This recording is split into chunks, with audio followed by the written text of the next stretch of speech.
Assalamualaikum warahmatullahi wabarakatuh. Selamat datang di channel pembelajaran Millennial Citizenship. Pada kesempatan kali ini kita akan mempelajari materi PKN kelas 11 bab 1 tentang harmonisasi hak asasi dan kewajiban asasi manusia dalam perspektif Pancasila. Tepatnya di bagian ketiga, yaitu kasus pelanggaran hak asasi manusia beserta upaya penanganannya. Beberapa waktu lalu, terjadi aksi demonstrasi anti-rasisme besar-besaran di Amerika Serikat yang kemudian menyebar ke banyak negara di dunia. Aksi tersebut melibatkan ribuan orang dengan slogan Black Lives Matter. Aksi ini dipicu oleh kematian George Floyd ketika akan ditahan oleh polisi setempat. Gerakan Black Lives Matter ini dimulai sejak tahun 2013 sebagai bentuk protes insiden kebrutalan polisi dan semua bentuk diskriminasi bermotif rasial terhadap komunitas kulit hitam di Amerika. Diskriminasi rasial ini merupakan salah satu contoh pelanggaran hak asasi manusia. Hak asasi manusia dimiliki oleh setiap orang tanpa membedakan suku, agama, ras, jenis kelamin, dan sebagainya. Setiap hak asasi yang kita miliki dibatasi oleh hak asasi yang dimiliki oleh orang lain. Tindakan yang dibuat oleh seseorang, baik sengaja maupun tidak, yang secara hukum menghilangkan, mengurangi, atau membatasi hak asasi orang lain disebut juga dengan pelanggaran hak asasi manusia. Secara umum, pelanggaran hak asasi manusia dibedakan menjadi dua. Yang pertama, pelanggaran hak asasi manusia berat, berupa tindakan-tindakan berbahaya yang mengancam hak hidup dan nyawa seseorang. Contohnya adalah pembunuhan, pembantaian, penyiksaan, penyanderaan, dan penyekapan. Yang kedua, pelanggaran hak asasi manusia ringan, berupa tindakan-tindakan yang tidak mengancam nyawa seseorang. Contohnya adalah diskriminasi, pencurian, penghinaan, pelarangan ibadah, dan sebagainya. Terdapat dua jenis faktor yang menyebabkan pelanggaran hak asasi manusia dapat terjadi. Yang pertama, faktor internal atau faktor yang berasal dari diri pelaku itu sendiri. Di antaranya, 1. Sikap egois. Sikap egois membuat orang-orang selalu menuntut haknya dan mengabaikan kewajiban yang ia miliki. Mereka akan melakukan apapun agar mendapatkan hak tersebut meskipun melanggar hak orang lain. 2. Rendahnya kesadaran hak asasi manusia. Pelaku pelanggaran hak asasi manusia akan berbuat seenaknya dan tidak memperdulikan hak milik orang lain. 3. Sikap tidak toleran. Sikap ini membuat orang tidak saling menghormati keberadaan orang lain sehingga mendorong untuk melakukan perbuatan-perbuatan diskriminatif. Faktor yang kedua adalah faktor eksternal atau faktor yang berasal dari luar diri manusia. Di antaranya, 1. Penyalahgunaan kekuasaan. Kekuasaan yang dimaksud tidak hanya merujuk pada kekuasaan pemerintahan, tetapi juga bentuk kekuasaan lain, seperti kekuasaan dalam perusahaan. 2. Ketidaktegasan aparat penegak hukum.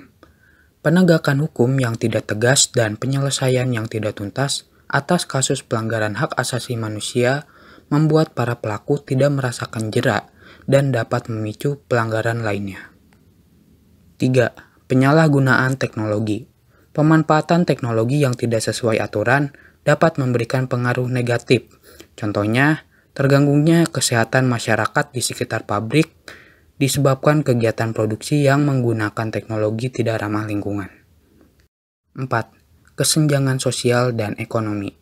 Kesenjangan menggambarkan ketidakseimbangan dalam kehidupan manusia, yang apabila dibiarkan dapat menimbulkan pelanggaran hak asasi manusia, seperti perbudakan, pelecehan, perampokan, dan sebagainya. Di Indonesia, ada beberapa kasus pelanggaran hak asasi manusia yang pernah terjadi.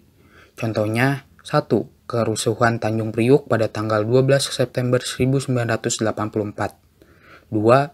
Penyerbuan kantor Partai Demokrasi Indonesia pada tanggal 27 Juli 1996 atau dikenal juga dengan tragedi Kuda Tuli.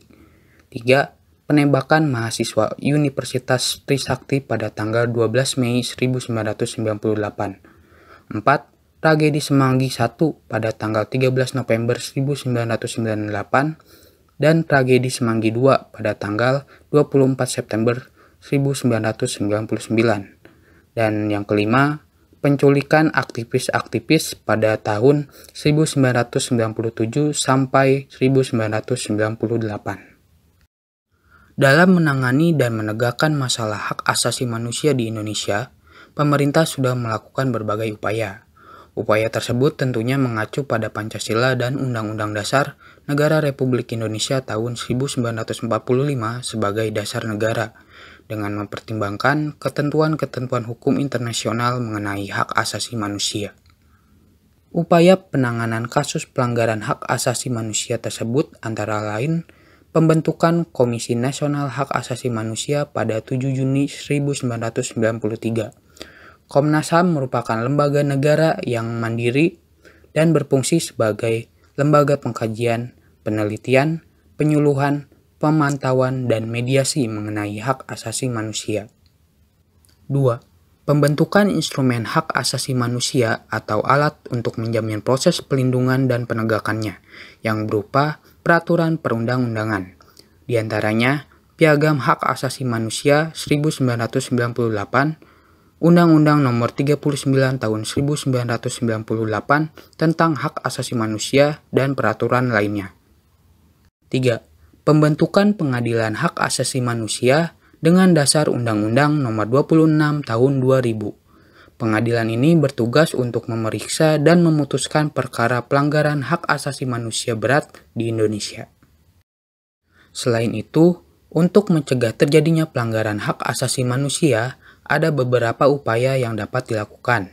Di antaranya, menegakkan supremasi hukum dan demokrasi, meningkatkan kualitas pelayanan publik, meningkatkan pengawasan dari masyarakat dan lembaga politik, menyebar luaskan prinsip hak asasi manusia melalui lembaga pendidikan, meningkatkan kerjasama antar kelompok atau golongan dalam masyarakat, serta membangun harmonisasi antara hak dan kewajiban asasi manusia.